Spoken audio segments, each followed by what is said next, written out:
of course, it's a lot better, you know, talking after a win. A lot of good things happened this weekend. Just really pumped up for the players, for our team, and everybody that's, you know, has been supportive of us building our program. It takes a signature win like that to you know, on the inside, of course, feel like we've been getting better, but I guess on the outside as much as anything, it's one thing to be getting better, but to find a way to win a big game and to finish up, you know, the right way in the fourth quarter. So many guys stepped up to the plate. Of course, James kicking the last field goal, but the Evan Witherspoons, you know, getting the guy down, taking the ball away, which should lead me right into Jake Hansen. Like he's gotten a couple of awards: Big Ten Player of the Week, Walter Camp Player of the Week. Just played outstanding football throughout. To take the ball away 7 games and take the ball away 7 times is saying an awful lot. That's how he's played, been steady throughout. Same thing goes for Dele Harding. Both of those guys have been really solid. Giving us linebacker play, staying on the defensive side. Nate Hobbs played his best game and had a chance to make a lot of plays on the ball, but his tackling was really good. And of course, up front, played well too.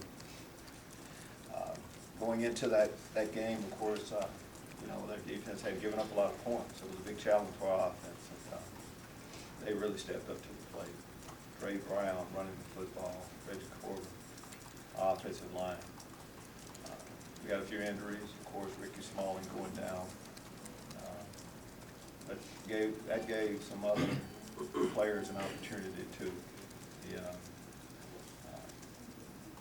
You know, if you just kind of hang in there, you eventually, if you deserve to play, you'll get an opportunity to. Casey Washington, of course, is one of those guys. But a lot of good things happen, and that's good for that last game, but then you move on quickly. And last year, homecoming out here, we were embarrassed by Purdue. I think 46-7 or something like that. They played well, we didn't. So to get a chance to, you know, hopefully to redeem yourself as much as anything. Just want to keep this, of course, you know, one thing to get one win. Of course, you want to put, you know, stack wins as much as anything. Take the question. Coach, from your history, when you win a big game, what are the keys to keeping that going, to building on that momentum? Well, I think whether you win or you lose, you evaluate the video, things you do well, you highlight those, improvements you need to make, you really hit those things. That's what we do each week. It's not like we change up our routine, anything like that. I mean, this is Monday, this is game week for Purdue. That game is behind us, so all of our focus, of course, is going forward. Well, I mean, is there a balance between keeping some of that confidence and also turning the page to the middle ground there? Oh, I think all the players know what happened. I mean, good or bad, you move on. It's about the next play, it's about the next game, always. And I just don't know if you can take something with you. If you're playing good football, that's gonna, and you're improving each week, that should continue if you continue to work on improving, and that's what we're gonna do. Lovie, it seems like this is the second straight week. We're talking about 9 tomorrow, but what has he shown you over the last month that has impressed you? Well, I think just overall, not just the last month. You know, Donnie's had to earn it the hard way, I'll say. Coming in without a scholarship, you know, and just making people take notice. But if you continue to do things right, you'll get an opportunity.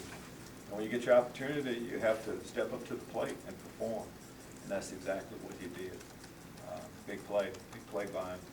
I mean, think about, you know, feelings he was going through with that.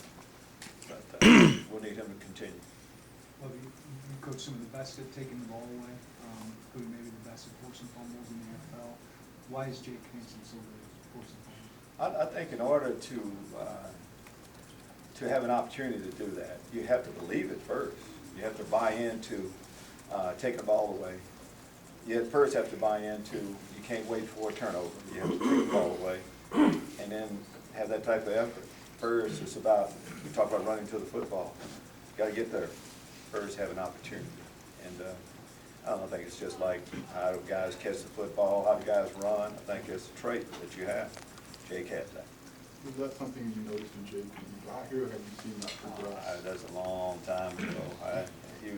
I know way back then, we liked him being on the team, and I've liked him since he's been here. He's shown signs throughout. It's not like he all of a sudden became a good football player. He's been a good football player for a period of time. What has he meant to this defense just as a whole, and the ability just maybe to bring up morale when he does create a turnover, or overall just for the whole team? Well, I think guys look at what you do, not necessarily what you say. And Jake shows up on time, ready to go to work. You know what type of effort you're going to get from him always. And if you're also a guy that makes plays, people will take notice. So he's a captain. So you're checking off every box. And so we'll need him to continue to act like a captain and continue to play like one of our best players, continue to play like one of the best players around. Lovie, do you see the move of Tony Adams positionally as permanent, or is that something that you could tinker with matchup or per matchup? We really don't tinker an awful lot. If we make a move, we feel like that's what we need to do going forward. And that was the case with Tony. He's, of course, when you played as many, when you played as many positions as he has, I can see why you would think that. But we thought, based on who we had healthy too, of getting the best 11 guys on the field, that's the best combination, the best place for him. And of course, he confirmed it with his play, but it's not like that surprises us either. Coach, when you moved Jamal Woods to defensive end, opened up a spot for Calvin Avery to get more playing time, what did you see from him on Saturday, and how do you feel like he's progressed this year? You look at every opponent and see exactly what you feel like you can do as far as personnel placement. Playing a team like Wisconsin, we knew, big linemen coming in, we need to get bigger up front. So that's what allowed us to put Jamal out there and get a little bit more weight inside with Calvin. But you look at it each week to see what you need to do. But all those guys are part of the rotation. It's just kind of how you tweak that a little bit. What was it about that matchup, that game, where your run defense has been struggling and just performed that as well as it has? Well, you're right. Sometimes, when you struggle, you give up a couple big plays and it looks a lot worse than it really is. That's the one thing we didn't do, start off with that. We only had 4 explosive plays against us, and that number's been up there quite a bit. If you eliminate that, most of the time, guys have been in their gap, playing hard, can't miss tackles and some of those things. We didn't miss a lot of tackles. And when we did miss tackles this game, of course, we had multiple guys there. Don't know exactly all the reasons why, but guys have been practicing hard each week, and eventually keep pounding the rock, you'll see some positive results.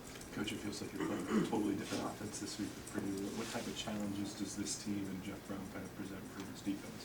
It's like that each week. I mean, you have to go from week to week with what you're gonna see. We're gonna see some more teams, similar to Wisconsin coming up too. But this week, yes, it's more of a. I don't think they get off the bus running the football. They get off passing it, so it's a different. But that's how they've been. We know them; they know us. For the most part, it's pretty much been the same staffs. But we'll have to stop them, whether all of their players are playing or not. It seemed like last year we were talking about a great freshman that they had, receiver, that was playing outstanding ball. Same thing is happening this year. It's a big challenge for them. Coach, we talked about changes you made with personnel on defense, but did you make any changes with the play calling or scheme against Wisconsin too? Yeah, you do that each week, each play. I mean, you call a play that you think that gives us the best chance to have success. Do that throughout the game. Done that every year, every game this year. Continue to do it. Coaches, as far as Purdue goes, how much do you use last year's game as motivation? The fact that they came in here and kind of gave it to you a little bit. Putting it mild, they kind of gave it to us a little bit. Use everything. But I don't think you really need a lot to, it seems like most people assume you got to really motivate the guys to want to do well, to be a team that, we're playing for the Cannon this week. We have a little bit of history. I don't think we need an awful lot of that, but most of the guys were here. We all witnessed that. We all were part of that. Went through it together. So it had a lasting effect on us, absolutely. And to get a chance, you just want, get a rematch as much as anything. And we're excited about that. Coach, what did you see from Brandon Peters late in the game, You know, you brought him in here to have that experience, but did you see a lot of that come out Saturday night when you needed him to come through? Absolutely. Brandon has, seemed like you can make a case for him playing his best ball, you know, and you want that. You have to finish. We talk about finishing strong at quarterback position, and when you're behind, for example, we're going to run the football, you're going to make some throws, some great throws. That, of course, stepping out of the way of the rush and hitting Bebe on that one, but we've seen that from him quite a few times. And he played good football. You know, the week before we were talking, and it's tough when you don't have your starting quarterback in general. When you get your starting quarterback back out there, it gives the team a boost. Definitely felt like, and that was the case this past week. You stress takeaways since you got here. Did you notice something about this team that maybe it's clicking and they're getting more of those this year? I think you just keep, things you really believe in, you keep stressing them, keep working on them as much as anything. Whether that's tackling, blocking, whatever. That's a part of what we believe in. We'll continue to do it, and hopefully we'll continue to get them out. But as you look at, I mean, what statistics really matter? You know, offensively, explosive plays. We had 14 explosive plays. Defensively and just team-wise, it's been that way since the beginning of time, turnover ratio. So you have to stress it. On the defensive side, you have to stress taking the ball away. That will never change. We've seen a little more Stanley Green in the last few years. What kind of boost did he give defense? He's a big hitter, and he's an emotional guy, loves contact, loves playing the game. Again, he's vocal, like everything about it. It hurt us earlier when he wasn't out there. You know, we had some injuries early on, and so, you know, injuries at a few key spots can really knock you off a little bit of your game, and that was the case with us a little bit, but, you know, last couple of games, Stanley's been back, and we played better ball. What did the blue win mean for you off the field in terms of recruiting and all that kind of thing? So when you went in a game like that, what did it mean beyond just the, you know, guys being excited about the one? Well, as we talk, you know, of course, recruiting is a big part of any program. I mean, that's the lifeline of any program and what you're doing. And for us, we just talk about a different day here. I mean, now it's kind of out there. We have one of the best facilities in the country, and we want to bring in more recruits. Another part of that equation of getting better guys here was us having a better product on the football field. When you beat the number 6 team in the country,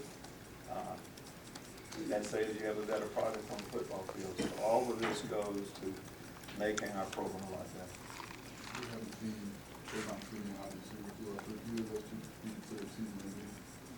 If they're, we've been hanging out a few days together, right? And when their season ending, we'll let you know.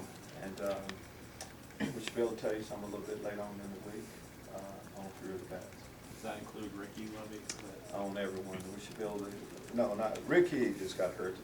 Tell you a little bit more about Trayvon at least, a little bit later in the week. We'll see as we go along with it. And Irish Armando, he's in the position a little bit with you. What's he giving you? It just kind of throws me off when you Io, what's his last name again? Yeah, you know, he's Io to everybody around here. We'll keep him. What's he giving you at defense? We've seen that one respectively. You know, he's a versatile player that can do an awful lot. You know, he made his name first off as a special teams guy. He plays hard, he's smart, and he can run. He's one of the stronger players on the team. You have to find a spot for a guy like that. And normally, a big linebacker like that, they're defensive ends in our system. And he's played it well. He's made plays throughout, plays hard, good student. You like everything about Io. It seems like Isaiah Gates kind of had a turbulent last couple of years here. How nice and important was it to see that good pass rush late in the fourth quarter there that really led to another defensive stop? I mean, that's what he's capable of doing. You know, he and Bobby Roundtree came in the same time. You know, both of them played good their first games out there. Isaiah hasn't always been, you know, his play hadn't been exactly what we would like for it to be, but we needed an outside pass rusher to step up in situations this past Saturday, and he did. He had some good pass rushes. That's what he's capable of doing. He's bigger, stronger right now. We should start to see a veteran player playing like that each week. If Wale's still out, then would you expect a bigger role for him? We're hoping Wale, you know, back soon. but all of those guys will be in the mix. You know, we play as many, just about every defensive lineman that dresses. There's a big group of them we would like to play, and that won't change this week. Coach, how did your defensive tackles against Wisconsin just kind of set the tone at the line of scrimmage? It seemed like Jamal Blount and Tyger Alper were disruptive up the middle, I think so. Both good football players, start with that. Ty Mira had his best game so far this year. He's healthy too. You know, Ty Mira fought injuries early on. Jamal Malone's just a good football player, fought through some injuries throughout the game, but in order to play a team like that, you have to get good play in the interior. Of course, Mike linebacker, Will linebacker, that goes along with that too. But those two guys set the tone. While they went out, they even stepped their game up a little bit more. You mentioned Bobby a little bit earlier. Were you guys able to share the win with him at all, talk to him a little bit? Bobby's with us daily, throughout, involved, absolutely, he's pumped up, as you can imagine, like everybody associated with the University of Illinois, absolutely. Coach, I know that a bowl game has been so necessary and so vital for this season. How important does this make this game this weekend, just to get 4 wins and kind of be back to 500? It's just about getting 4 wins. I mean, we're not talking about anything else except for that. And it's about, you know, getting 1-0 after this weekend. You know, second half of the season, you know, we talked about, you know, 6 games left. So in order to talk about things later on, you need to get the first one. And now we got the first one, we need to get the second one. And all of our talk is just on that. That's enough to keep us occupied right there. Do you prepare as if Rondell Moore will play, or?